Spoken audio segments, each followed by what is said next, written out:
So I want you to think back to the last time you finished a massive online course. You know the exact routine I'm talking about. Oh, yeah, sitting there watching hours of video modules. Exactly. Yeah. You watch the videos, you take a quick multiple choice quiz that you can practically guess your way through.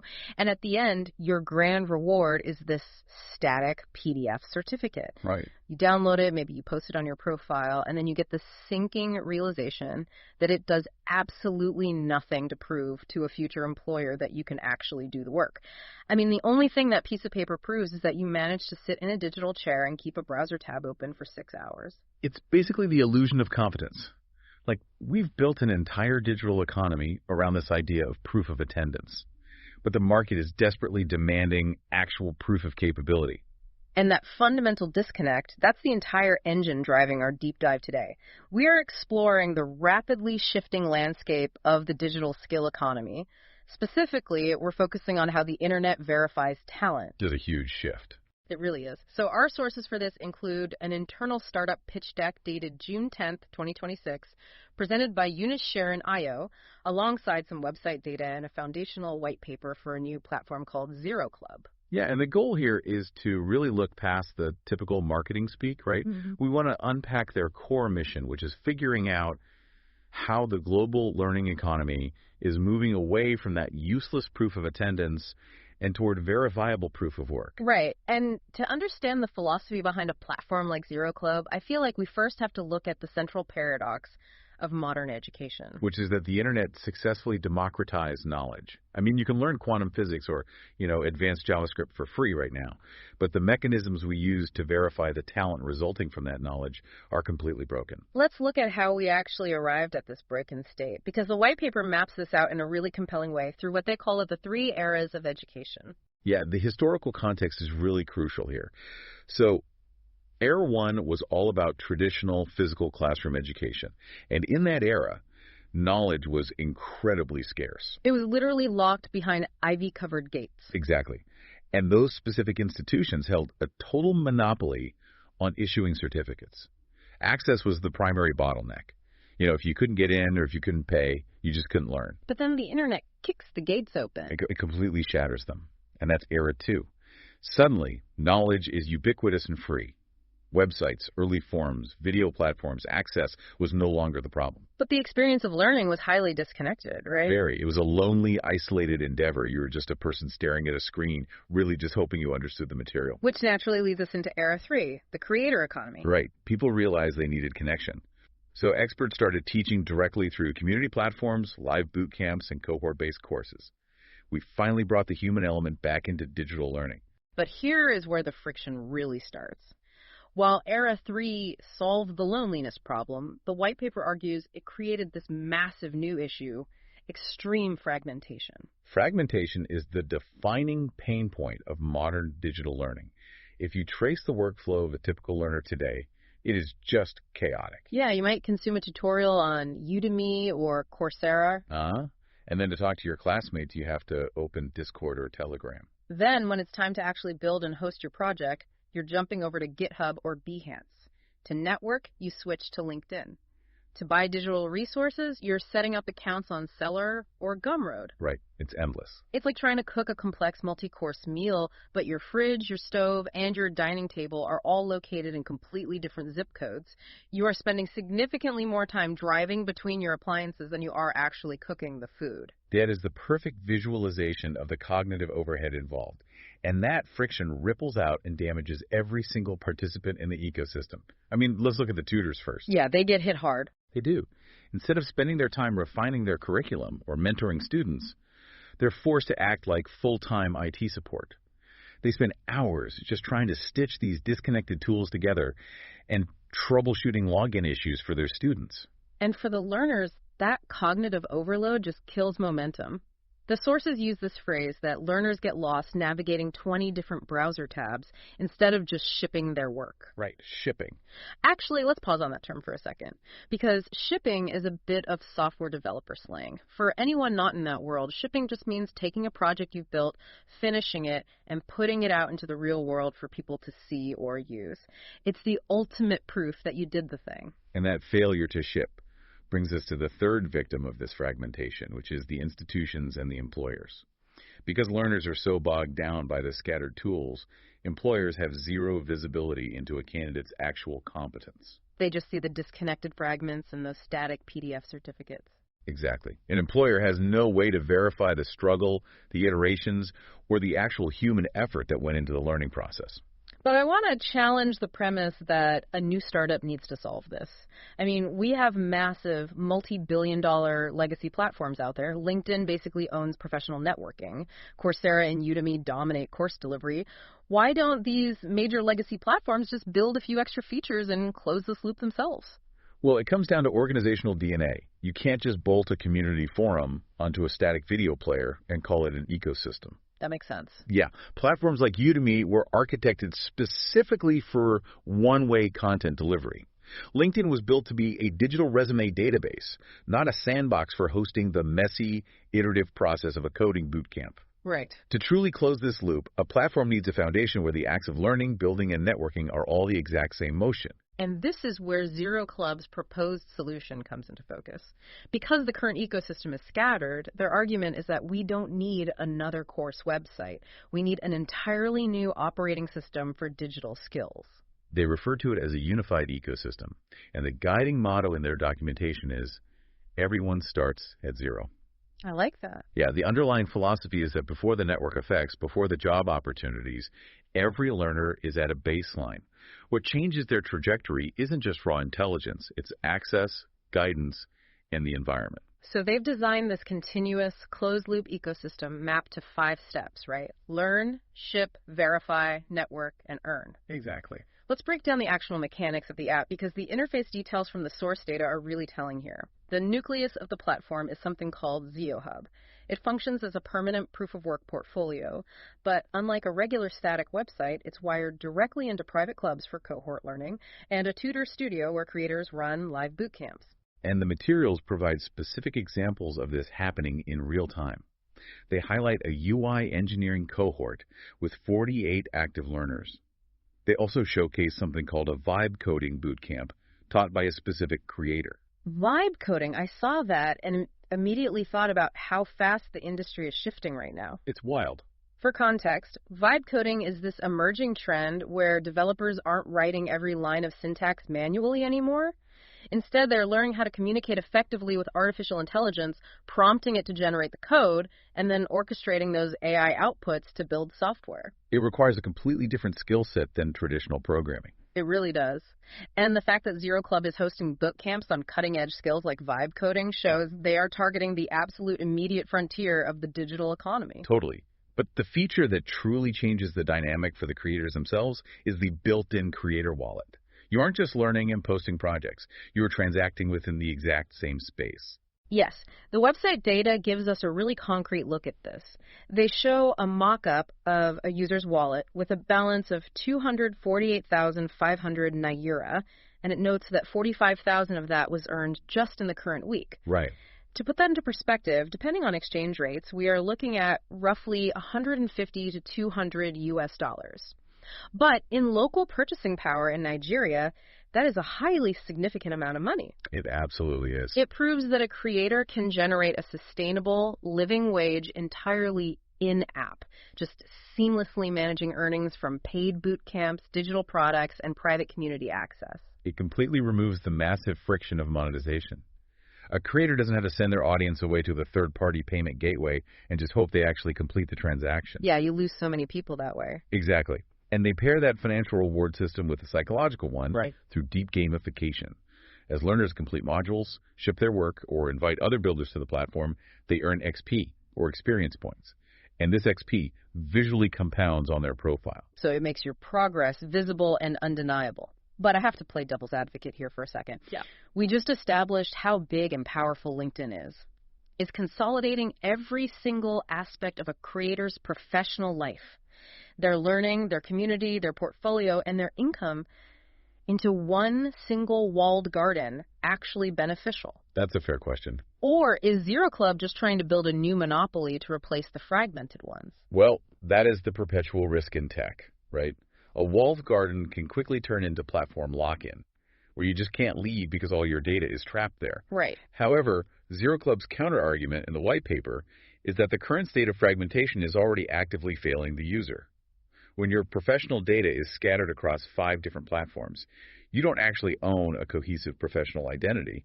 You own 5 fragmented half profiles. That's a really good point. By centralizing the action, the platform can generate incredibly deep verified trust signals that simply aren't possible when the data is siloed.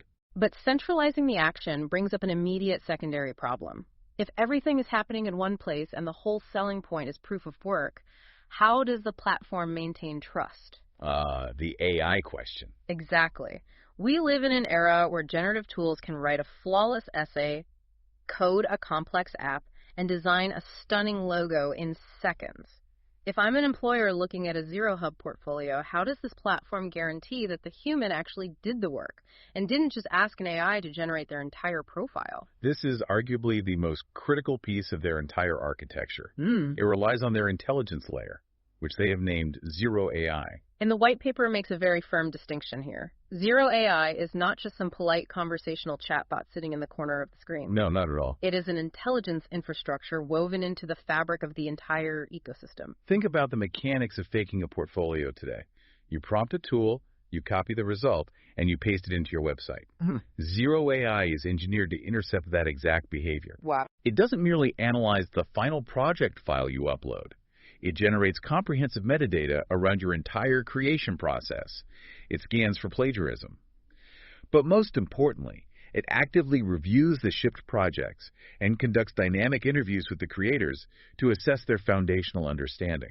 I find this mechanism absolutely fascinating. So, Zero AI is operating less like an automated spell checker and much more like a digital thesis defense committee. Yes. It actively grills you to make sure you didn't just copy-paste the assignment. That is the perfect analogy.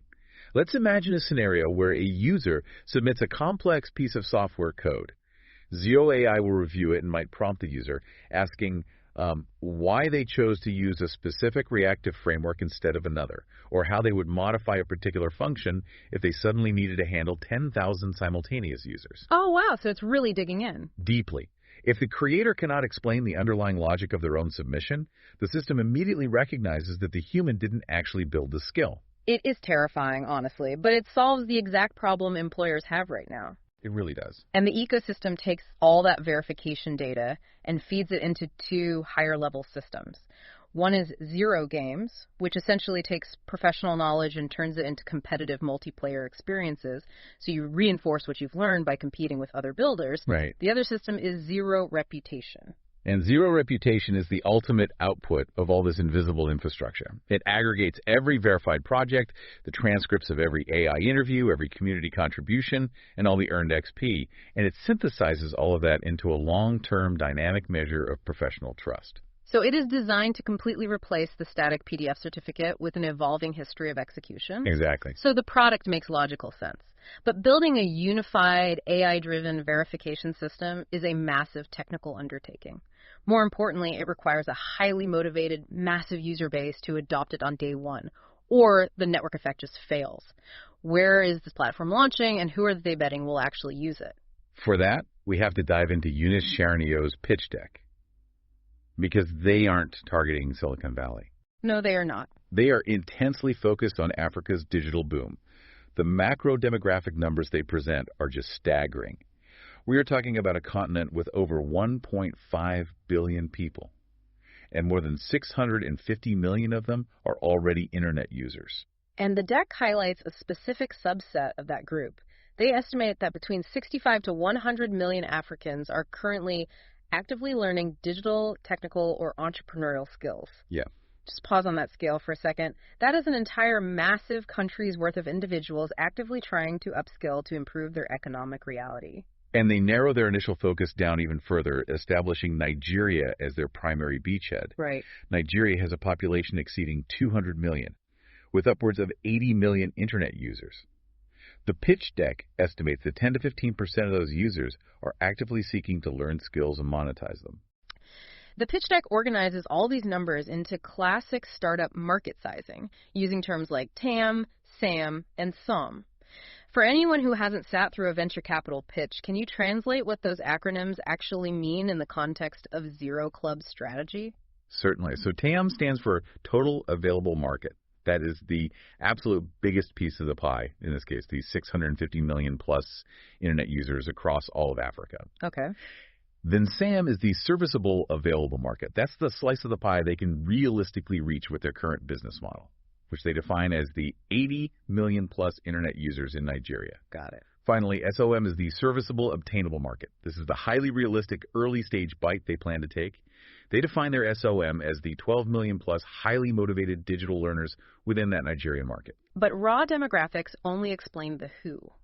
The pitch deck dedicates a specific slide to the why now, identifying 4 converging trends. You've got the rapid AI takeover, the global shift toward prioritizing skills over traditional certificates, Africa's digital future, and the maturation of the creator economy. When you synthesize those 4 trends, you realize that the demographic reality in Africa is aligning perfectly with the global collapse of traditional credentialism. Right. You have this massive, young, digitally native population that is entirely bypassing legacy institutions. They aren't waiting around for a traditional 4-year university degree to grant them permission to enter the global workforce.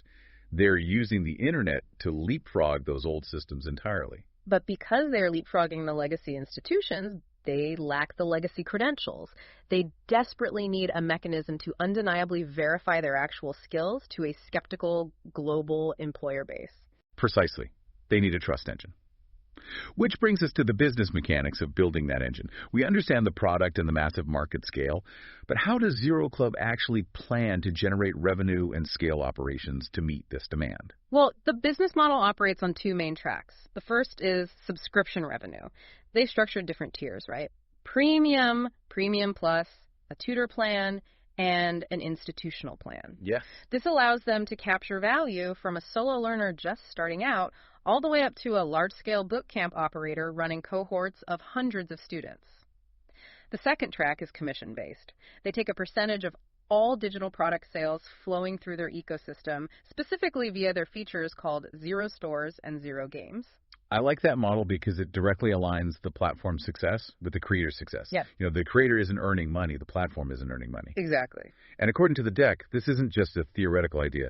They already have an active MVP, a minimum viable product out in the wild. Right. They note over 500 signups for a pilot program called the 0K Bootcamp. They already have over 100 active users on the app, and more than 15 private clubs have been spun up. They also outline a very deliberate go-to-market strategy to grow those initial numbers. They plan to use institutional orientations as user acquisition funnels, tap into existing recruiter networks, drive organic community-led growth, and establish direct partnerships with educational institutions. Their financial projections show they are taking a methodical approach to this growth, too. They aren't promising investors they'll conquer the globe in 12 months. No. They are targeting 1,000 users in 2026, defining that phase as establishing their learning ecosystem. In 2027, they target 5,000 users to solidify the Builder Reputation Network. And they aim for 10,000 users in 2028 to establish the fully realized opportunity infrastructure. It is a phased, density-first approach. You have to build trust within a small community before you can attempt at massive scale. But to fuel that progression, they are raising a funding round. And the way they plan to allocate that capital is very revealing. It really is. They have earmarked 15% for operations, 15% for product development, 30% for growth and user acquisition, and 40% entirely for marketing. Okay, let's pause and look at those numbers because that allocation is staggering to me. They are dedicating a massive 7% of their entire funding round to marketing and growth combined, while only putting 15% toward actual product development. Well, doesn't that suggest that their biggest hurdle isn't building the technology, but rather the incredibly expensive challenge of changing deeply ingrained consumer habits? I mean, getting people to abandon their comfortable, fragmented tools like YouTube and Discord for a brand new app seems tremendously difficult. Changing human behavior is the single most expensive endeavor in the technology sector. Writing the code for a new platform is relatively cheap compared to the cost of convincing a human being to alter their daily workflow. That's a great point. The pitch deck is very transparent about this. They explicitly note that the funding is heavily focused on accelerating creator onboarding, Because to build a successful operating system, you absolutely require a network effect. A social network designed for builders is completely useless if the builders aren't there. Right. They know they had to throw massive, disproportionate resources at breaking the inertia of fragmentation to kickstart that initial ecosystem loop. Let's bring all these threads together. We started by exploring the deep friction of disconnected internet learning, the endless browser tabs, the chaos of managing 6 different logins, and the cognitive overload that stops learners from actually shipping their work. We explored Zero Club's vision for a unified, AI-verified proof-of-work ecosystem that puts learning, building, and earning in the same space. And we unpacked why this platform is specifically tailored for Africa's digital explosion, catering to a massive young population that is eager to prove their skills to the global market. It really represents a fundamental evolution in how we measure professional value. A platform like this isn't just a place to absorb information. It is an infrastructure designed to make a person's capability undeniable. And that is exactly why this shift matters to you, the listener. Whether you are a junior learner trying to prove your worth to a skeptical employer or a seasoned expert looking to build a community and monetize your knowledge, the rules of the game are changing. The era of relying on static PDF certificates, those little digital participation trophies, is rapidly coming to a close. Execution, visible progress, and verified capability are the new currencies of the digital economy. The modern digital workforce no longer asks, "Where did you study?" The only questions that matter now are, what have you shipped, and can you prove to me that you actually understand how you built it? Which leaves us with one final, somewhat provocative thought to mull over based on everything we've read in these sources about the intersection of AI and proof of work. We are entering a reality where artificial intelligence can build functioning websites, write complex software, and generate stunning art in the blink of an eye. Yeah. If the machines are capable of doing the manual labor of creation, perhaps the only valuable professional currency left in the near future won't be what you know. The machines will always know more. Maybe the only true value left will be the verifiable proof that a human mind actually directed the process, struggled through the underlying logic, and took ownership of the final execution. When that time comes, how will you prove to the world that you are undeniably the builder of your own work?